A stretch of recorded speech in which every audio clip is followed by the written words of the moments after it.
What is going on, everybody? My name is Oz, here for another installment of the Omi-Cast. This is going to be our fifth installment, a tournament special, with none other than our first co-host ever on the cast, Yeezus. Without further ado, we'll go through the intros real quick. You guys know me already. My name is Oz. I'm a Ted main, play for Team Ape, and obviously a member of the Omi-Cast. I've been playing Awesomenauts for a long time now. I just clocked in. I've just hit 1,600 hours in Awesomenauts, so having a little birthday party. It turned 16 today, I guess. I don't know. But Sweet 16. That being said, DDs, go for it. What's going on, you guys? You know me, it's your favorite squid here, DDs. Also a part of Team Ape with Oz. Great player to have, great Ted main, just everything. I miss his Clunk though. That's always fun. Mrs. Clunk? Hey, Mrs. Clunk. Mrs. Clunk miss. Ooh, That's good. Misses. Nada taking a burn at Oz. It's okay. At least I can hit an explode. Meanwhile, he can't hit a snipe from 2 feet away. Dev, who are you? What? Hello, I've been assigned to talk about my intro. Anyways, I'm Devmon, and I main Swiggins and Genji, and I play Awesomenauts while trying to do other things as well. And that's about it for now, so I'm gonna just hand it off to you, Nada. Hi, I'm Nada. I'm not a Skuldir main. When I joined you this beat me to the punch. You didn't, did you?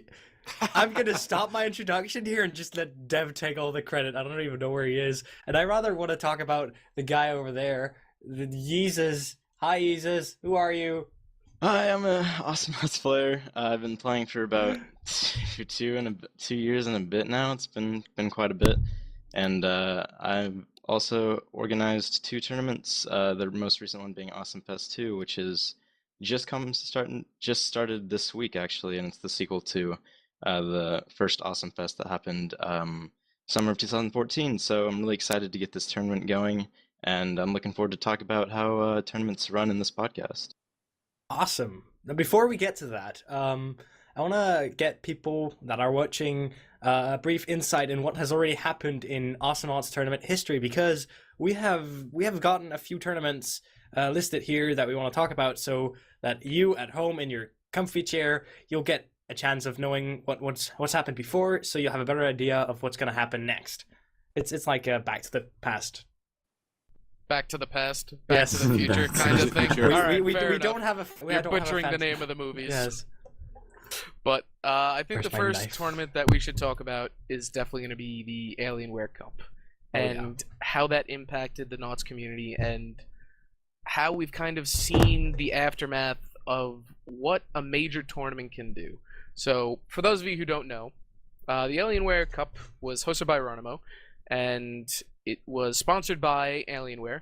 The prizes were absolutely amazing. 3 Alienware Alphas, cash prizes for finishing first, second, and third, and Steam keys for Awesomenauts to deliver to whoever you want. Use them for yourself, an alternate account, or deliver them to your best friends and family, wherever they may be, for the 4th to 8th finishers. But Give one to the homeless person on the street. exactly. If he's begging for change, give him a bunch of numbers put together and tell him to input it on his Steam. But I think we need to talk about the format of that tournament and how exactly it all kind of comes together with how it's affecting past tournaments now. So, someone discuss the format of Go, the my minions, Alienware go! Cup. Entertain me. Someone who's not me, answer the question. Oh Well, boy. I'll take it. It was pretty much just how many teams? 64 per bracket. I Correct think it me? was 61. 128. 128. 128? They Oh yeah, doubled it. Oh, yeah, they increased it doubled from it. 32 because there were so many signups. Oh god. Was it That's 64 at one point? So it was 32, then 64, and then they actually doubled it again, or just straight? No, I think from... they went straight. I think for they the... went straight to 128. Oh wow, that's so much more of a jump than I thought it was. It shows how great of a memory I have. But 128 teams per bracket. Each team is able to sign up twice, or actually to any other bracket that's possible. And they pretty much had 4 qualifiers.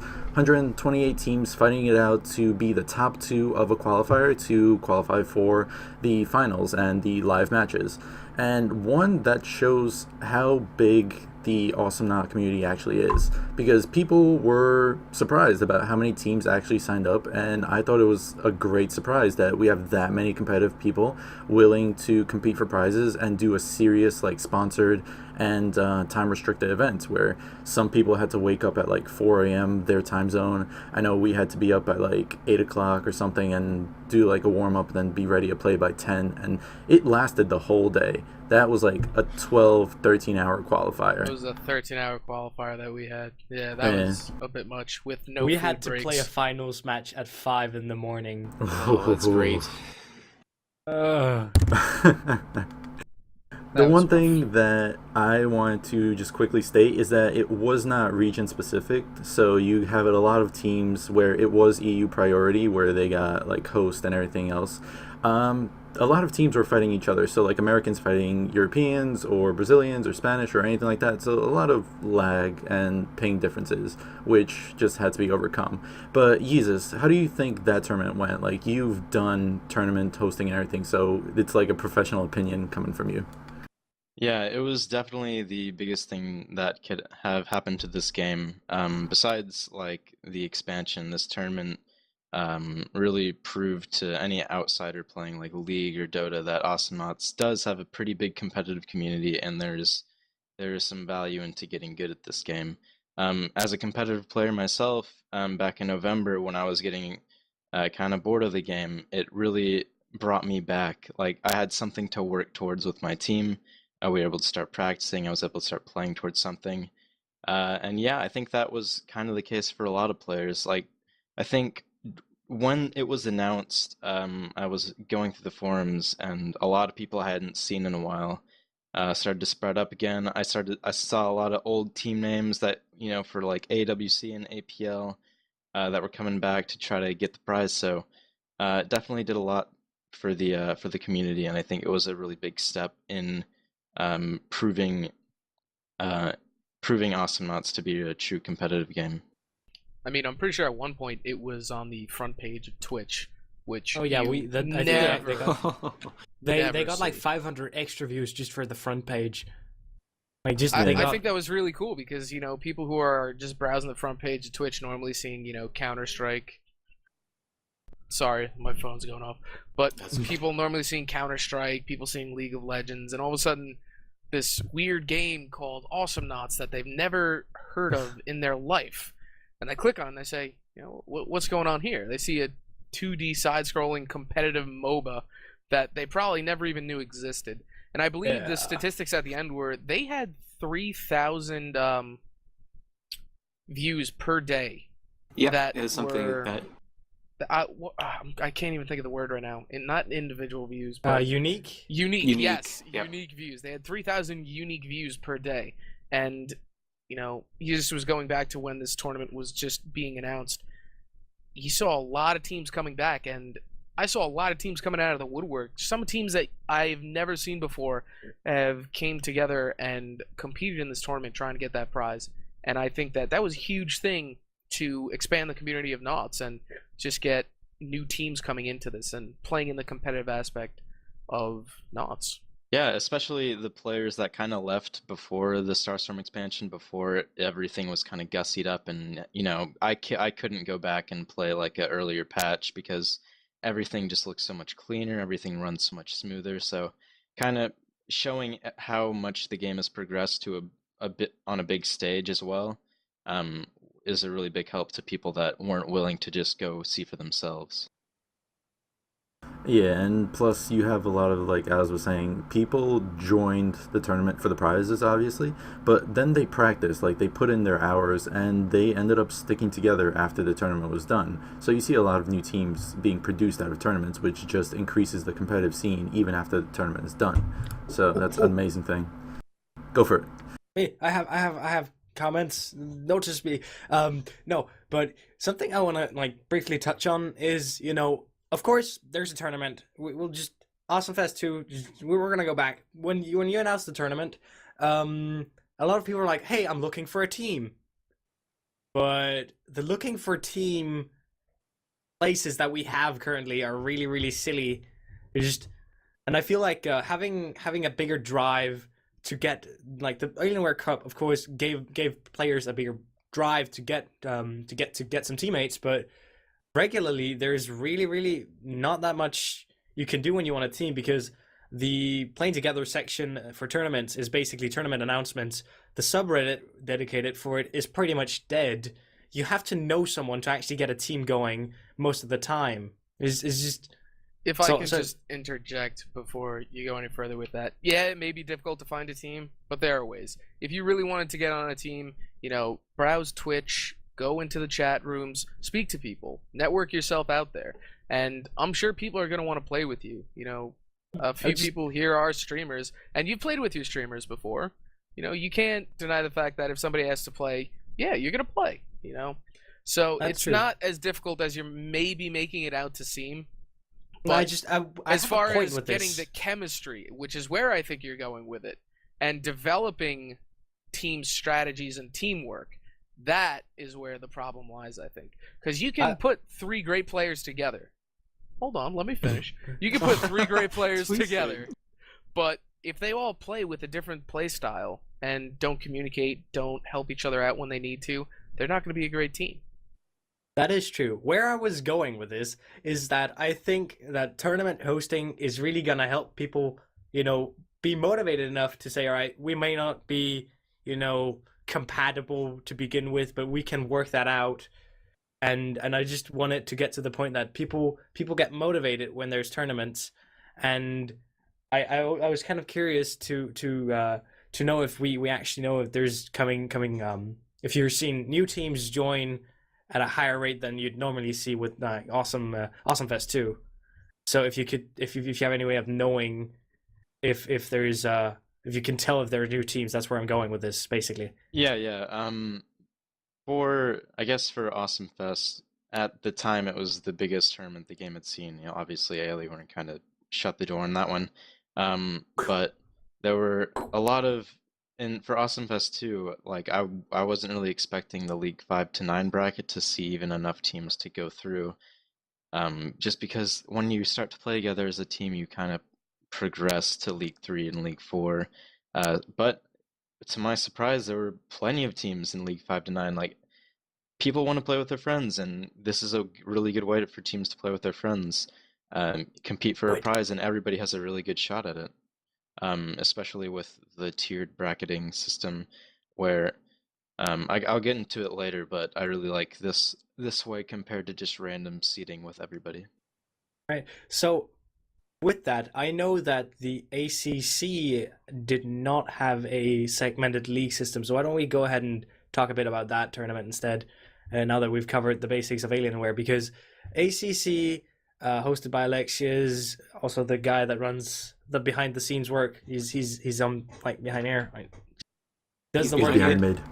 He's literally sitting behind you right there. That's Shadow's actually not He has a gun, so I'm kind of nervous too. Yeah. Basically fan-made tournament as well as Awesome Fest, but a lot less. I understand that you have a bunch of people that you're working together with. Yeezus. I was a bit more indie, I suppose. I was working on that as well, and we did things in a slightly different way where everyone was just seated, and we for instance would choose what matches we wanted to bring, and instead of another, of course, important aspect of tournament hosting is getting your matches streamed and hosting the actual tournament for people to watch and enjoy. But that in itself requires a whole lot of cooperation from everybody, including the teams. That's one huge factor and one problem that we encountered, and I would assume any tournament host would encounter, is actually having those teams being able to play and get those matches done, so you're able to kind of progress with the tournament, complete those rounds, go into the next rounds, and get those matches streamed. Everybody wants to see themselves on Twitch. Everyone wants to see a good match, and that's where I think the tiered bracketing system is a good idea, because it's going to give you some fair matches thing. I mean, Dev, you watch streams. I do. I watch your stream. I do. Yes, but we agree that it's better to watch a game between two fair opponents where the level of play may not be as high when it's a fair match, because then you see these people trying to develop strategies, that would, fit their level of play, no matter where you lie on the scale. I actually like to compare the low-level play to D&D in terms of low level, if this makes any sense. So when low levels in D&D, well, turn-based, everything is turn-based. No, anyways, low levels in D&D, you often have people not knowing like what to do, get people who are new into the game, they start with low-level characters, they're kind of learning for the first time, and they're working together just to see and like adapt to whatever comes your way. So low levels in like Dungeons and Dragons, you basically don't have as many tools as say higher levels. So sometimes you use the environment, sometimes you use like different strategies that you don't see like in higher level play, just because you've got these people figuring out things as you go. I mean, sure, there are mistakes that people make, but it's really interesting to see low-level players play against each other because it's a different perspective on the game. It almost feels like a different game in itself at that rate, too. And one thing that I do want to say is, if you are watching a stream of a tournament with low-level players, don't make comments on their gameplay, because they're playing in a different competitive style. This is not something they may or may not be used to. So you have to take into account that although you may be playing a League 1 Coco or a League 1 Raylan on your team, you know what your teammates are going to do. You know exactly what you're going to do. If you're watching a stream with, let's say, a lower league player, and they're doing something that's completely non-strategic in any sense that may cost them a turret or may even cost them the game.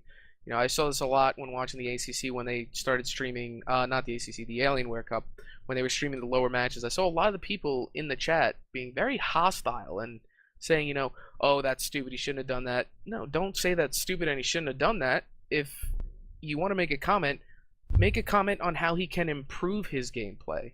You don't want to be positive. Exactly. You don't want to be shutting people out and turning people away from playing because you think that something they did was dumb or stupid. Give them tips, give them pointers, Not everybody in this game is as good as you, or not everybody in this game is up to your standard. And low league games to me seem to be like the most exciting, because you really exactly in League 1 and League 2 games you kind of know how it's going to go. Like with Ion, they're known for sitting at their turret and waiting. That's always very fun to play against. Thank you, Nada, for that. But like League 5 to League 9 or League 3 to League 4, they pull out some of the craziest stuff, and it's just really entertaining. And I would much rather watch like a really competitive, really interesting. Maybe they're not hitting all their skill shots. Maybe that Raylan misses every snipe. But it's more entertaining than just a complete stomp or Ion sitting at their turret. Exactly. I would rather see a monkey that gets laser and boots off the bat, doesn't even bother picking up mines, and running in head first. I was there. Healing we monkey. Streamed that match. We were there. The healing monkey. But I would rather see that than see, the really, really try-hard League 1 Coco, Frog, Penny. I already know what's going to happen in that. I can predict exactly what's going to happen with Coco. I know what she's going to do. I know what Penny's going to do, and I know what Frog's going to do. If I see a monkey picking up heal and laser off the bat, I'm going to say to myself, what's he trying to do here? Maybe this is something that I've never seen. Real. I don't remember who did it, but it was glorious. It was River Shack, I remember. Really? Because of that stupid pun that we made. They got flooded in the basement or something. Yes. Oh, yeah, River Shack versus the basement crew. But I think we should move on to Slaughterfest and discuss the format of that, and then Slaughter Knots. Excuse me. Everything's Fest, and I believe that was hosted by Fuse, if I remember correctly. The pen is mightier than the sword. But let's just discuss that a little bit, and then let's get into all the Awesome Fest 1 and 2 discussion that we have Yeezus here for. Okay. So, deities. Talk a little bit about Slaughterfest. Slaughternauts, excuse me. Slaughternauts, yeah, everyone has a different name for it. Slaughterhouse, Slaughterfest, Slaughternauts. But Slaughternauts, I believe, started before, or it was delayed because of the Alienware Cup also. So a lot of tournaments came up to the idea of just like, oh, let's host something because it'd be fun and competitive and all that. And then Alienware Cup came along and it kind of put a hold on what everyone was doing. So everyone took like a 2-month break and came back into it. So that itself proposed the idea that all the teams that are registered beforehand, they were hopefully still motivated enough to play. And then that 2 month break gave other teams the opportunity to sign up and get their name into the thing and have a bigger bracket system, which Slaughter Nauts, I believe, has a decent bracket size. There's decent enough teams in there where a lot of them are on the same league level, and even if not, then you have like your 4 or 5 favorites that you want to see go into the finals and have a great match and everything like that. So if someone can correct me, I'm not sure if they will do live streamed versions or like re-hosted versions of the matches, but I would love to see some of the games being played. Like, there are some known teams in there that you want to see go far, and you know they're going to be good matches. I believe Yeezus can probably talk more about like the bracket systems and how they did that compared to Awesome Fest 2. So go ahead, like where they do differently, or like how are theirs bracket set up? So back in November when I first introduced Awesome Fest 2, I introduced the bracketed league or league bracket system where you take players' current leaderboard position and you implement that into what bracket they'll be playing in. So it's not constantly League 5 teams versus League 1 teams up until round 4. It's competitive matches in every game. When I had to cancel back in November, I think Slaughternauts appeared shortly after, or Slaughterfest. You got. I don't It's remember. Slaughter-Knots, I think, yeah. Welcome to the slaughterhouse. And they, of course, as you said, they got put on hold. But me personally, I've been following it because I have to wait on them for Awesome Fest 2. But other than like me actually going in there and looking for it, there wasn't really any advertisements other than their forum thread or their thread on the forums. So if I wasn't going in and looking at it personally, I wouldn't have known anything about it because there hasn't been any streams for it as well. So if I was just hearing about this now, I wouldn't know what to tell you about Slaughternauts. But yeah, I do think they made a good choice in taking my idea for the bracketed league system because I think it should be the standard for fan-made tournaments, even though it makes it a little bit more complicated, and you have to be really careful about Smurf teams. I can get into that later. The issue with the main issue with the bracketed system, but I think it's the best way to do it to make every game as competitive as possible. I completely agree with you. I'm a firm believer in the kind of league mentality when you set up the brackets because, as we've said before, you definitely don't want a League 1 team versus a League 7 team. You already know what's going to happen. That game is going to be less than probably 15 minutes, and it's just going to be a complete stomp. We don't want to see that. And it just goes right back to the lower league teams. You see things that you normally wouldn't see. And I find that to be a little bit more entertaining than some of the higher tiered matches. But the bracket system is definitely something that I think should continue to be instilled in future tournaments, whether it be fan-made tournaments or tournaments hosted by Ronimo or any tournaments in general for Awesome Knots. The tiered system should definitely be there to promote gameplay as opposed to shunning people off and getting completely stomped out. And region set brackets. Please. That would be And nice too. region, yeah, but that's But, taking a lot of Acquire factors. more Yeah. people, Yeah. create league brackets. In order to have a successful business market, you must consume the consumer base. But there's just too many factors at play once you put those in. And I'm Yeah. assuming that's one of the main difficulties that you would have to deal with, Yeezus, when you're going into Awesome Fest 2 and your original Awesome Fest when you were holding that, Yeah, that's How did you kind of progress along that, and how did you create those tournaments to cater towards Knots and the community? For the original Awesome Fest, I went with just the style that had been currently going on, which was just teams signed up, they were thrown in a bracket, good luck. And I thought how I would make it fair was it would just be randomized, like, oh, if like 99 cents went up against FUM at the time, that was probably the second best team at the time. Oh well. But that wouldn't have been good for anyone because then in the first round, 99 cents versus FUM, that ended up being the final game. So I wanted to make it so that Europe teams played Europe teams and NA teams played NA teams, but in order for that to happen, a lot of the good teams had to be playing a lot of the good teams early on, and then a team that may be on a lower tier would just be rocketed straight to the finals because they didn't have as tough competition as some of the other teams. So what I've done now, and for Awesome Fest 2, is I've taken past tournament success, such with Ape, you guys did really well in Alienware, so you guys got a higher seed than other teams that haven't proven themselves in tournament play. And I really put an emphasis on tournament success, not just solo queue or pub stomping success. You know, a team may be just amazing at wrecking League 3 teams on the regular and just think they're really good. But until they actually prove it in tournaments, they won't be getting as high a seed as other teams such as Ape or 99 Cents or Lag. So I definitely took that into account with the seeding. So the teams with more tournament success will be playing teams with less tournament success in the early stages, so that good teams aren't playing like extremely good teams too early on. But for League 3 to 4 and League 5 to 9, I couldn't really do that because I could only recognize about 2 of the teams that were participating in those. So in order to be completely fair, I just went with trying to keep the regions as close as possible, while making sure not to favor any teams in the bracket.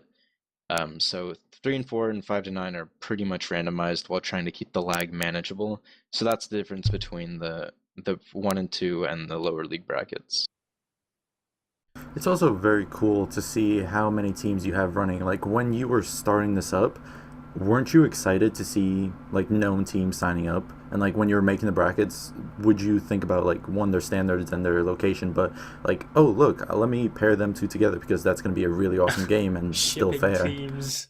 Well, I don't know if it's going to be biased, but like if you're watching like the first round of a tournament and it all seems even enough to the point where you have your favorites across the brackets, so they'll probably end up in the final, and otherwise it's just based on league standings and everything like that, would you, I guess, move teams around to get a better game? Or have you done that? I don't know if you can answer that, hopefully. When I was making the brackets, every team really wanted to have an opinion on where they would be placed. So I was getting messages from every team captain about, you know, I was live streaming some behind the scenes stuff, because I wanted to get input. You know, I didn't want to just have this just be a final ruling. I wanted to see what everyone else had to say, and everyone else had a lot to say.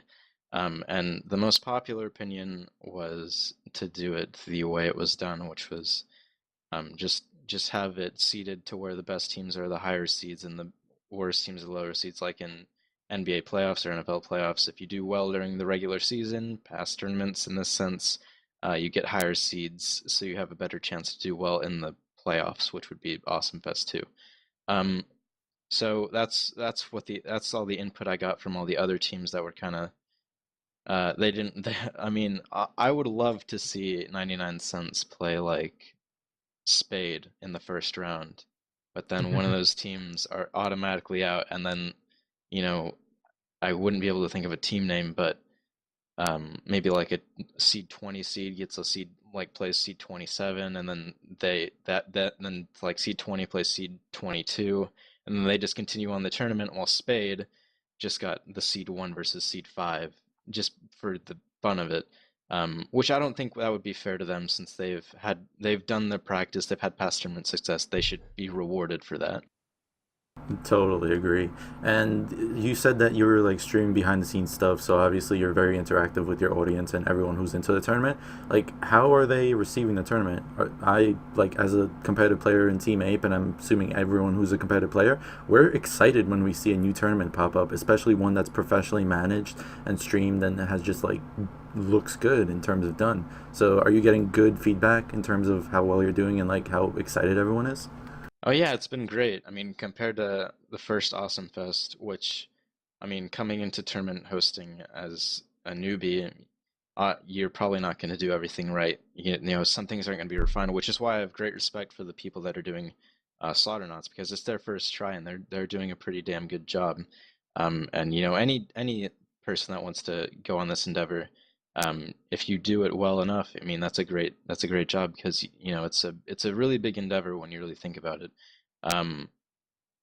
What's the question? I forgot. I lost my train of thought. You pretty much answered it. I think feedback did and it. like, yeah, Yeah, dude, you it had was good. But I It's mean, good. All the hosting is keeping you down. That's the dedication to the people. Just No, definitely props to you for hosting all this and like setting everything up. so cool. The expectations for tournaments seems to be pretty high after the Alienware. I mean, after we got all these nice break screens and music, and we have hosts with green screens that are not green. But you get my point. There's the production it value was has very gone up. professionally done. Yeah, the yes. production that value the was whole super thing. high. It set the bar very high too. Do you think people expect more of that? There's really, I mean, I have a $20 webcam, I have my bed behind me, and I have OBS, and I have some fan-made stuff. That's fair than me. And I have my bank account, which is, My you know, lighting as is I have a lamp over there, but it's turned off because it doesn't look good. But there's only so much I can do with my customer service paycheck, so I try to make the prize pool as big as I can. I'm not going to be able to buy 3 Alienware alphas and then have Oh no. 5 Oh, no. grand in spare. But I try to do what I can. I don't want it to be like giving skins away that Ronimo gives me, because the players that are playing in tournaments probably already have the skins. So That's true. what's the point? So I do want to give a cash prize. I think that's one of the main things. The main expectations I have with anyone hosting a tournament is that there needs to be some sort of incentive to playing. Otherwise, it's just teams playing against other teams for nothing. And it's weird to say that teams should just do this for fun, but I mean, they're gonna want some incentive, which is where the prizes come in. And I mean, I guess I was the main complaint I was getting was that the lower league brackets shouldn't get they shouldn't be receiving any prize money for a variety of reasons. But I don't think that's really fair. I think it's fair to give the League 1 and League 2 bracket a higher prize, because they're obviously putting more hours in the game, more practice, they're playing against higher competition, they should be rewarded more. But I don't think that lower league players should only be given skins. I mean, they're participating in a month-long, maybe more tournament. They're sending in replays, they're cooperating. They should be rewarded if they're able to come out at the end victorious. Maybe not as much as someone going up against much higher competition, but there should be a reward. No, I definitely agree with that. And one point that raises would be that, do you think that there should be a separate tournament for lower league play? Separate tournament for lower league play. Or would you kind of classify it as, let's say, college basketball, NCAA, when you have your divisions and you win your division? Would you kind of classify it into that as opposed to just doing a separate tournament? Or I just want to get some input on this, because this does raise some good points, and I don't believe that lower leagues should be excluded from winning cash prizes or winning skins. That's not the way you want to kind of we love you guys down make there. them a part of the community. You're the pillars of the community and all that stuff. There's so many of you. Yeah, nobody should be blocked out from competitive play just because top players don't think you deserve it. Everybody should be able to participate in. Yep. I just have one thing. What separates high level play, being good teams fighting each other, and competitive play, is that you're fighting for something. And that's just something important to keep in mind. You're fighting for something regardless. You're fighting for a number on a leaderboard. That's what you're doing whenever you're playing in a pub. That's in a pub, but you don't even get rating for like private matches, which is essentially what these tournament matches are. So, and as Yeezus is saying, everyone should have a reason to play in a tournament, and you're definitely more motivated if hey, I can win a pizza from this. Like, this is what. There's dinner. I could go with dinner. There's money I didn't have tonight. Before. There's dinner. Yes. Money I didn't have before appearing in my PayPal wallet. Any incentive is fine. But yeah, when you were talking about separate tournaments, I do think the way I'm doing it is a really good way. It might sound like a narcissist, but having it like all inclusive, as well as not being like as Awesome Fest was, kind of exclusive, where the teams in leagues 2 and below were never going to have a chance at winning anything, because the League 1 teams were always going to beat them, and they spent all this time like practicing and trying to play well and getting like all these hours in, only to be defeated by a few $1.99 in the end. So having it be truly all inclusive is putting teams up against people of their own skill level. And I think that's really the only way to make an all-inclusive tournament.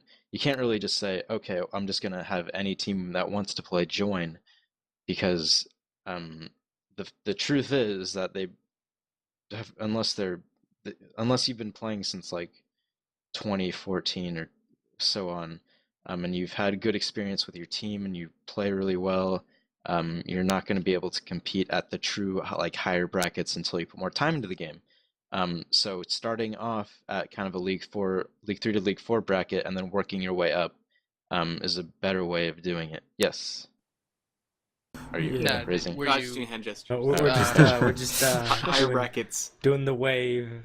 doing the wave up the brackets? Yeah, we're riding the QS.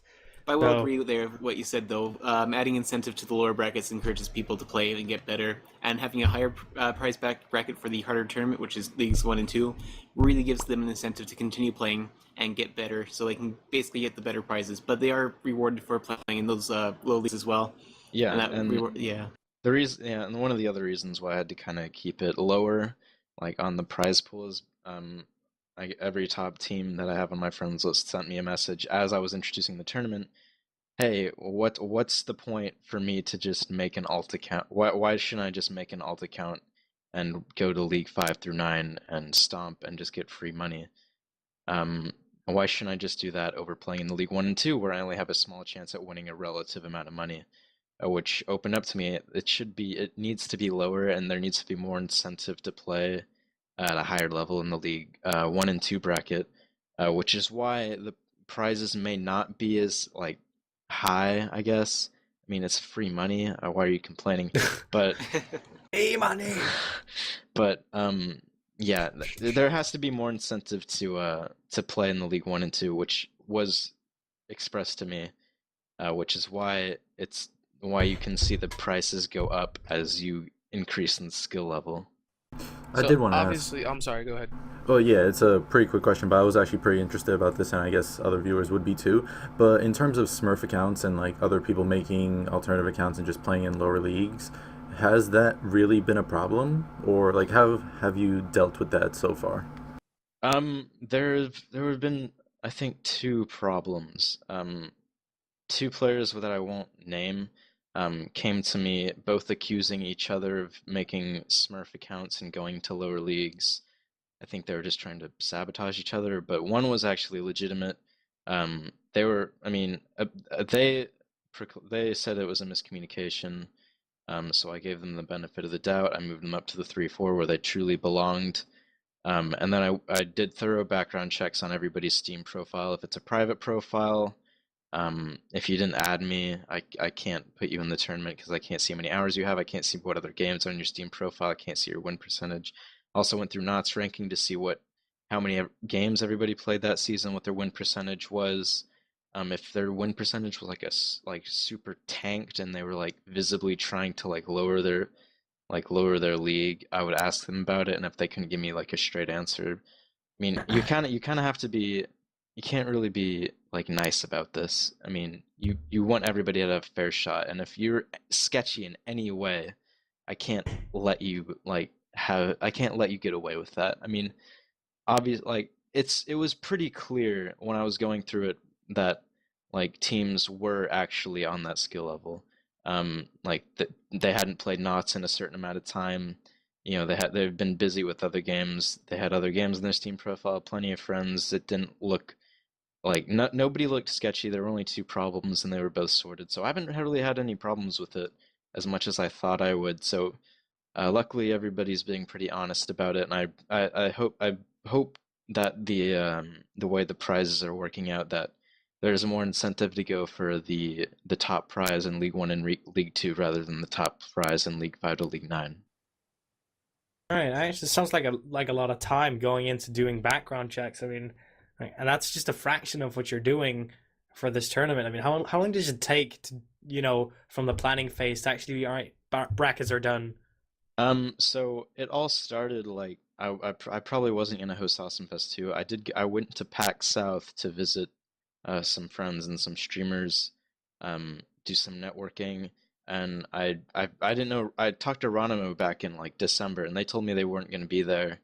And then I looked on the thing, and there they are, Ronimo Games. So I went and talked to Ollie about the game, and he expressed like how big and at the time this was I think around the end of the Alienware Cup, and he expressed like how big tournaments were, and they knew I was a tournament host, and they were like excited to have like more tournaments in the game. So I was like, screw it, I'll go. I'll go ahead and There might as well shall just be a tournament. I might as well go ahead and just do it. So from that point up until probably February 19th, so about a month of planning, getting all the art assets together, all the people that would be helping out. I wanted to make a website at a certain point, but honestly, it was just easier to go through Battle Fee. I still don't know how to pronounce it. I've gone to that site so many times. I still don't know how to pronounce it. It was just easier to do that. Ronma recommended it to me. They have a really good way of doing it, other than the brackets, which they do it. I don't want to really get into details, but they wouldn't really work with me basically. So I had to go separately and make some challenge brackets, and I just kind of implemented that into the Battlefy. So you sign up through Battlefy, and then the brackets were on challenge. So I did have to tinker with that a little bit. I had to switch it to single elimination, double elimination, kind of gauge how long the tournament would take, what days I wouldn't be able to stream. So this Sunday I'll be able to stream fine, but next week I'll have to stream it on Monday because I'll be gone that Sunday. And other than like the people, like great people that are helping out, there's been some great artists, great donators, great video editors that have been putting out trailers.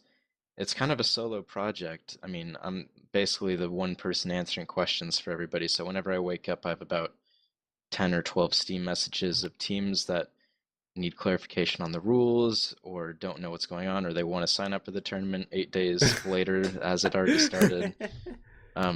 Or they don't know what the website is again, so I have to reiterate where to go to sign up and then explain that the tournament has Maybe add it already to your Steam started. profile. Like just have a block of info. That's true. I do a little See my blog Steam entry. profile. Yeah, that may not be a bad idea. Just has all I the guess- Q&A, but then again, you'll always have Next everybody time. asking the same Yeah. question to you anyway. I can't find your Steam profile. Yeah. What color is purple? But one thing that I do want to point out is that people see a tournament and they just see the face of the tournament. They don't take into account just how much time had to go into it. And, with Yeezus, you spent hours upon hours or days upon days, weeks upon weeks, actually putting everything together and just making sure that everything was going to run smoothly at a decent rate without any hiccups. And obviously you encounter problems with that. People see the face of a tournament, they say, okay, this tournament was put together, these are the prizes. No, it's never just that. It's from start to finish, the amount of time that these hosts put in is so immense. I can only imagine the amount of planning that Ronimo had to put into the Alienware Cup. It's because you look at how much information and just what is on the page, and you say to yourself, wow, that's a lot. How long did it realistically take them from start to finish to have this tournament up and ready so that people can play it?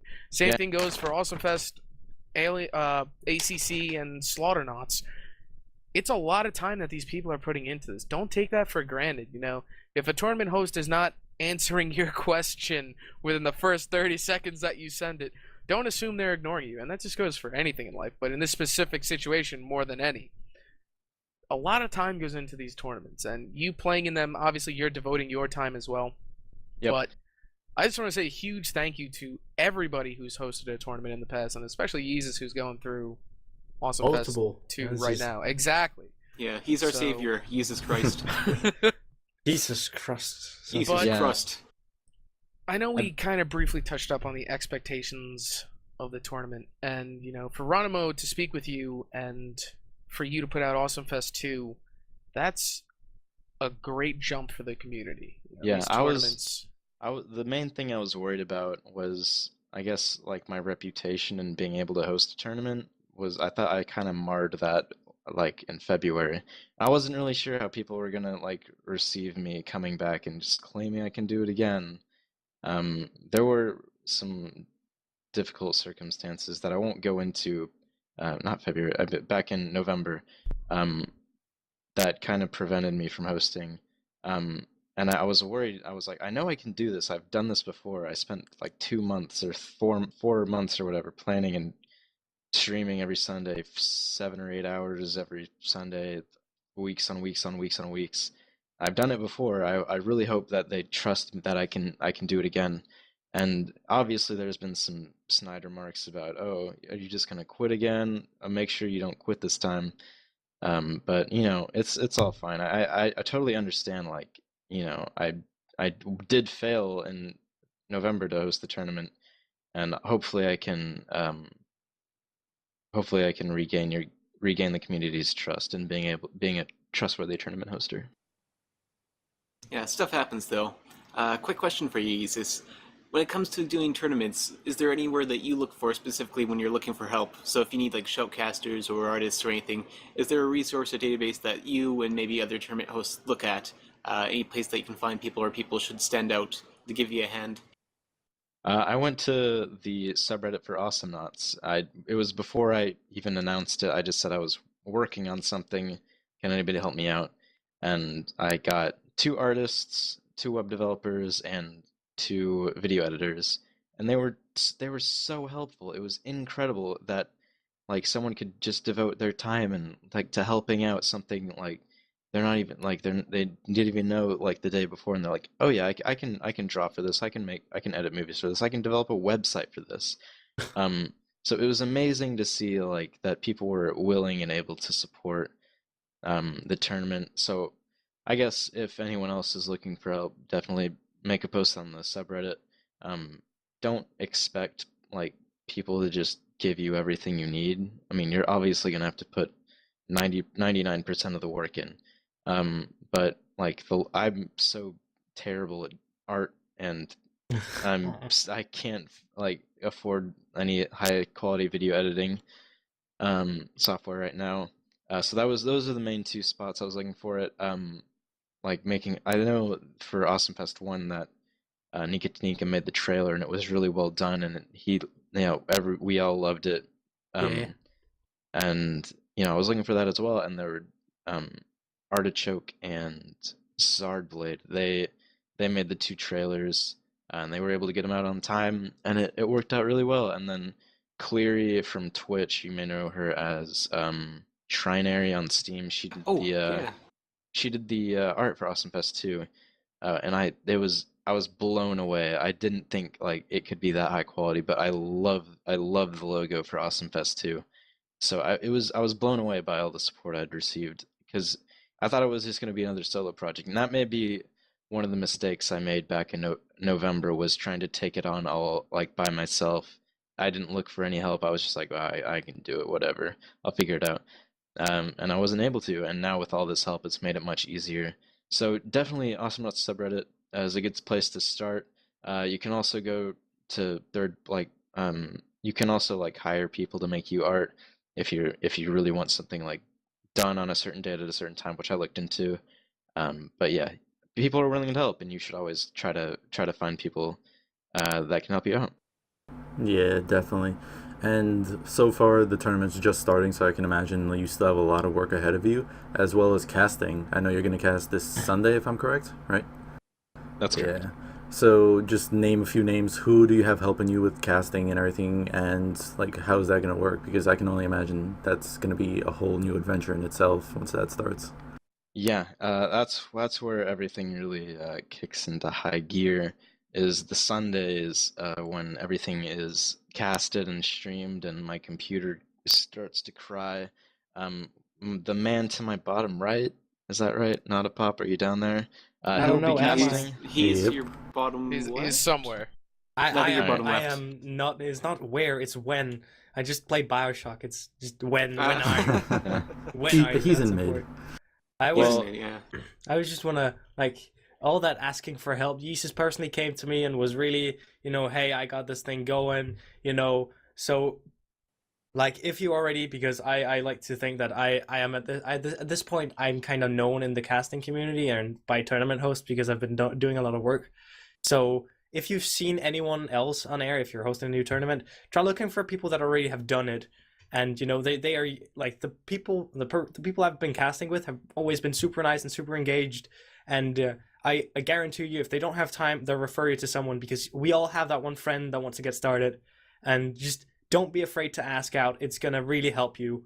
And, Absolutely, give them the public chance. places, go ahead, get your word out, whether it be by Reddit or just headhunt someone. It's absolutely okay.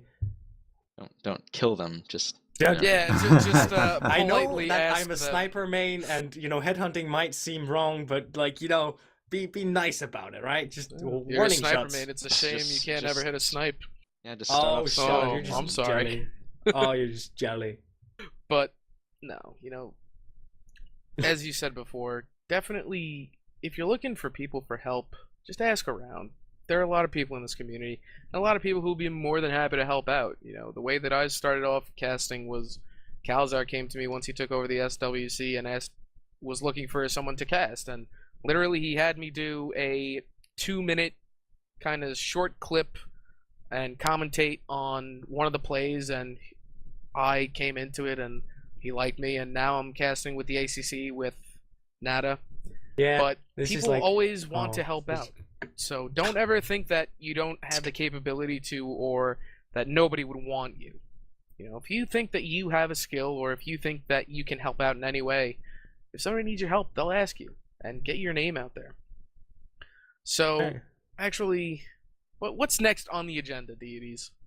Well, going from your past casting experience, I think since we're close to running out of time, anyone who's interested in casting or hosting a tournament in the future and just getting involved in the community, I think that brings in attention to Awesomenauts and the community itself, as well as yourself. So you'll be known if you're hosting stuff, and people will like you and help you out. So outside of asking for help, which there are so many amazing and talented people willing to help and put in time for your benefit, for the community's benefit, and everything like that, you just gotta get out there. So is anyone have any suggestions if you're trying to get into casting and you're trying to get into hosting? I'll go through the regular host first for casting, and then Yeezus, you can answer how would people go about starting something and starting hosting. So Nada, how would you, I don't know, suggest someone to start going to cast? let's do it in the format where we give one advice. And if you're hosting a tournament, please give your casters some sort of time scale, a time frame. Just let us know when we're supposed to go on air. I've been contacted 15 minutes before, no names mentioned, 15 minutes before air, or sometimes in the middle of the night expecting me to go on air. And it's just important to be clear on when. When, as we had this, we just mentioned before, when is key. When. Where don't matter, but when. Get your time straight. So definitely time, professionalism, and just keeping everyone on track and on schedule. It's it's gonna help you as well as anyone who's casting. Devmon, what's your advice for future casters or hosters? I recommend petting cats. Cats are very good for you. If you want to get into hosting and casting like I do, because I'm actually interested in getting back into it, I'd recommend asking anybody who has done casting before, because they probably have some good advice. I know when I was starting to get into the scene, I really wanted to. Someone who really helped me out was Forecourt Jester, actually. He gave me a whole bunch of advice. He set me up with OBS and gave me a whole bunch of pointers, as well as, let's say Philip, no, Slow Wolf. Slow Wolf is also the other caster for the Alienware Cup, and they've been immensely useful, not just as, tips and advice, but also as, role models and as people to give you basically a direction what you're going for. So I'd say contact people that have done podcasting, or sorry, I say podcasting, but shoutcasting before, because they may have some tips on how to improve yourself. And don't be afraid to make funny voices. Yes, you feel free to add me on Steam if you have any questions about casting. I'll be happy to answer. Or I think Oz will be happy to as well. Add me on Steam, Dev. If one piece of advice that I can give is, along with the time constraints that Nat has said, is if you're working with your casters, speak with them and have them look at the matches before the tournament. Oh yes. Have them decide which matches should and should not be streamed. This is something that we've learned over time, and just advice for any future tournament hosters. when working with your casters, have them review the matches with you and decide which matches they are going to commentate. There can be a very high tier match that you're going to view, two top level teams, but maybe one of the teams isn't playing right, or for some reason, some things may happen. Pings are high, exactly. No. Yeah. And the match can be 12 to 16 minutes long. And even though these teams may be top tier teams, you don't want to see a 12-minute stomp from two top tier teams. You want to have a nice back and forth kind of action going. You want to have that kind of mentality that, okay, this match is going to be great. There's going to be a lot of action in it. And I mean, that would just be my piece of advice to tournament hosters and casters. Work with everybody. Don't keep anybody out of the loop. Make sure everybody's on the same page at all times. That's why it's sometimes fun to see those lower tier and lower league matches, because they're just more competitive. They're more fun. So definitely pre-screen matches. But Exactly. Yeezus, would you have any advice for future hosts of tournaments? Just go on. Yeah, definitely talk to people that have succeeded at it before. So, I would recommend myself. I feel like I could give a lot of advice on tournament hosting, as I've done this a few times. Also, some other people would be people like Harry's Manor, who doesn't host anymore, but at the time when he hosted AWC, that was one of the most professionally done tournaments I had ever seen. For Awesome Knots. He had like a website. He had everything under control for AWC. I would also talk to Alexius. He's done some forays into tournament hosting as well. Also Betts, who has his Betts League, which is basically a tournament in and of itself. It's kind of a different style, but he could definitely give you some pointers. Also, make sure you have enough time before you do anything. I feel like that's the biggest piece of advice I could give. It takes a long time and it's a lot of effort. And if you have something else going on this should be your lowest priority. But put everything above tournament hosting. Like, real life trumps computer games in every sense. So make sure that your real life isn't taking up too much of your time and you have like enough hours to put into this. And make sure you enjoy it. I mean, it's fun. Don't make it seem like a chore that you're just trying to do it to get famous in a community. Have fun with it. I mean, it's a good time. Hey, speaking of time, we're running out of it. We're running out of it. Yeah, we're out of time. Oh no. Somebody get Fury. All right. Oh. So Rift it down, it's fine. we'll wrap this up quickly. First off, I definitely want to say a huge thank you to Yeezus for being our first co-host ever on the Omi-Cast. For those of you who are listening on SoundCloud, if you're missing out on some things, but still, we thank you guys for listening anyway. This episode should be up at least tonight or tomorrow. I hope so. Whenever I get to it. Most likely tonight, yeah. That being said, we are going to be out of time. My name is Oz. Thank you guys for listening in, and thank you guys for supporting the Omi-Cast. And I will see you guys later. Oh, I totally forgot.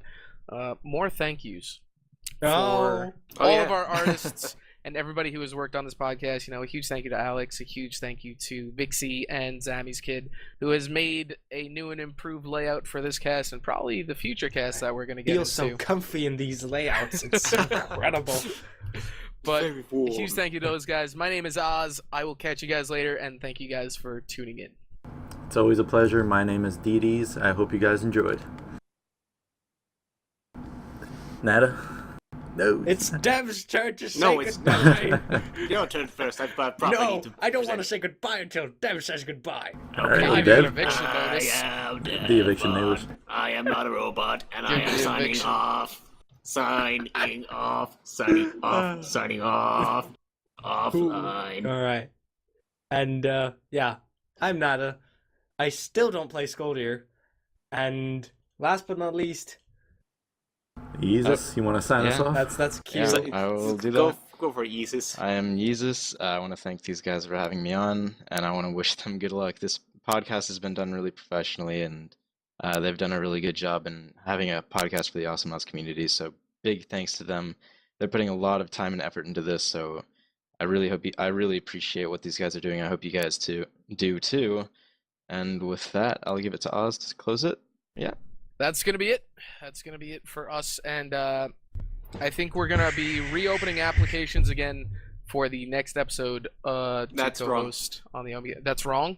That's wrong. We have a We're guest. not? We have a guest chosen. Yeah, we that's do. Right. That's right. We do have a guest chosen for We next have a week. guest chosen for the next one. No. So after Can the we next tell? week. Can we no, tell let's people? keep No, it a let's keep it a secret. Let's keep it a surprise, secret yeah. because Yeezus Do we was have a any hints? secret.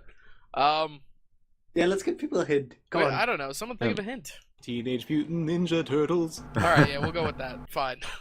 But we hope you guys have enjoyed and catch you guys later.